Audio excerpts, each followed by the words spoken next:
Hey you necrotic festering worms! I will now be ranking the albums of legendary British extreme metal, Cradle of Filth. Number 14 is The Mattercore and Other Horrors, the band's last album to feature Paul Allender. It saw the band moving into a more punkier sound and tried to steer away from their more technical ability, mostly filler with some okay moments but their most forgettable release. Number 13 is Darkly Venus Aversa, a mixed bag of an album. Overall it contains some of their best epic and enjoyable material, with some great orchestration and instrumentation, but that's only sparse as there is a large amount of filler throughout. The concept is interesting but it would have been more enjoyable as a full concept album rather than just a themed one. Number 12 is Hammer of the Witches. Musically very impressive but when it comes to thrilling material, it just doesn't come close to what they've accomplished before. Lacking melody and being a bit too gothic for my tastes. The lyrics are great though but it all come across as rather stale. Number 11 is Pornography, the band's most accessible album. It saw them try to ride the mainstream attention that they had gotten from the previous album. While some material is fantastic, some of the songs come across as rather cringe and almost goofy, but when it shines it's pretty enjoyable. Danny's vocals on this album are exceptionally fantastic too. Number 10 is Existence is Futile. Recorded and released during the COVID pandemic, it was very much inspired by this, as Danny lyrically explores existentialism, with fun gothic and literary references, a lot of fun with some great songs, but not their most standout moment. Number 9 is Godspeed on the Devil's Thunder, the band's concept album on notorious serial killer Gilda Ray. Lyrically it is fantastic, painting a vivid, disturbing picture of his apparent story. Musically it is very epic with some great standout tracks but overall it's a bit too long with some filler. Number 8 is The Principle of Evil Made Flesh, the band's debut album. It starts off the career with a great unique sound. While it is very much them in their infant stages but as a start it's great, some underlooked moments and gems on this one.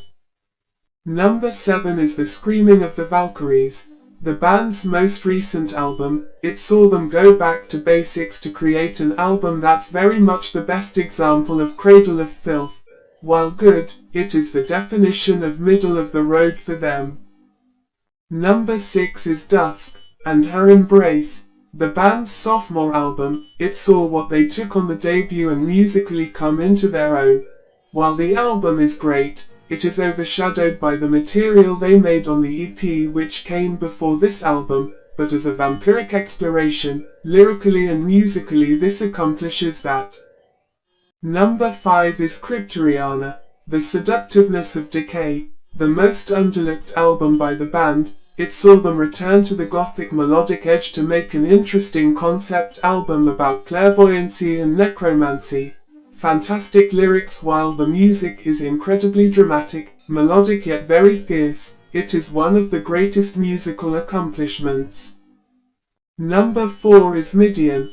One is the band's biggest albums. It saw them take the attention they received from mainstream interest to full force to make a bombastic cinematic album widely influenced by the most twisted of horror films and fiction.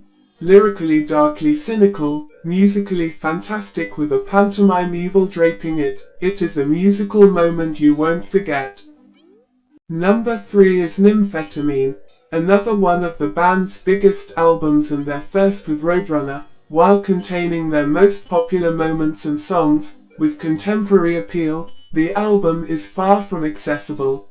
Explicit with dark sexual imagery and lyrics, it's a great mesh of twisted fantasies with references to drugs, war and religion, a perfect package that fully explores what they are able to accomplish.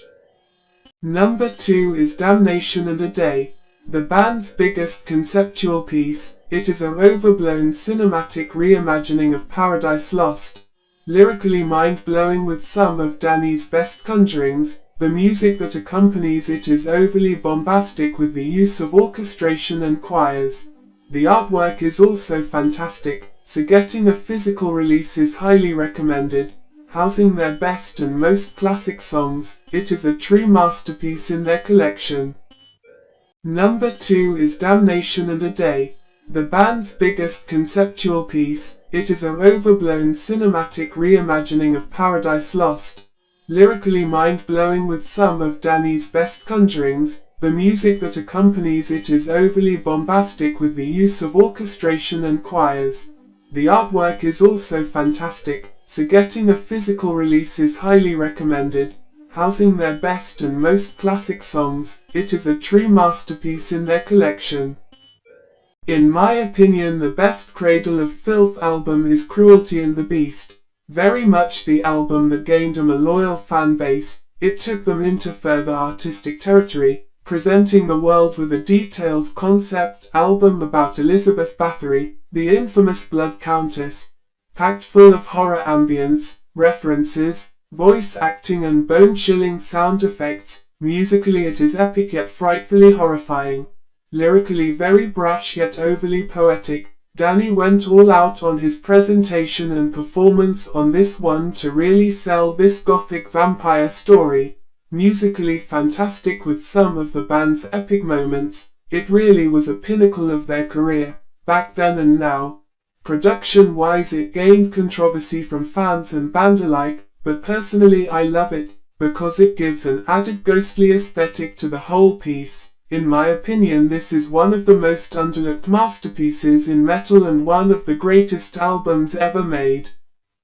Thanks for watching. Try track 4, Coffin Fodder. It's horrible but beautiful. Recommend me another band to do this with or else I'll sell you to Cthulhu.